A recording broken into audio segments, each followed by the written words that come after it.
deux États.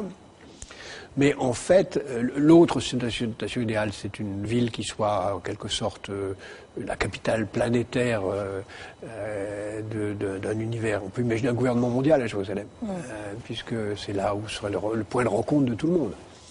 Mais ce qui est aussi le plus vraisemblable, c'est en même temps, est-ce qu'on n'est pas en train de détruire l'influence palestinienne en modifiant cet équilibre géographique? Oui, bien sûr.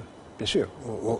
La stratégie israélienne, c'est de créer des conditions de l'impossibilité d'une ville arabe. C'est pour ça que...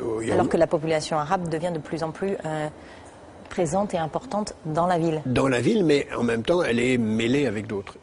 Et puis, il y a aussi la solution qui consiste la plus vraisemblable à ne rien faire. On le voit dans les dernières négociations qui ont commencé récemment entre les administrations israéliennes, américaines, palestiniennes, avec l'idée de on va tout régler dans le conflit du Moyen-Orient, sauf deux questions, celle des réfugiés et celle de Jérusalem. C'est-à-dire que Jérusalem ne sera pas la première question réglée, mais la dernière. C'est pour ça que d'ailleurs, dans la tradition juive, on dit beaucoup que la paix à Jérusalem est la condition de la venue du Messie. Le Messie arrivera par une certaine porte de la vieille ville et il arrivera soit pour faire la paix, soit quand la paix soit faite. Donc véritablement, il y a une dimension en quelque sorte utopiste, messianique ou utopiste, de Jérusalem comme lieu de la paix. En fait, les espoirs de paix dans cette région sont liés à ce qui se passera à Jérusalem même? On a souvent dit par exemple que le Liban serait le deuxième pays après l'Égypte à faire la paix.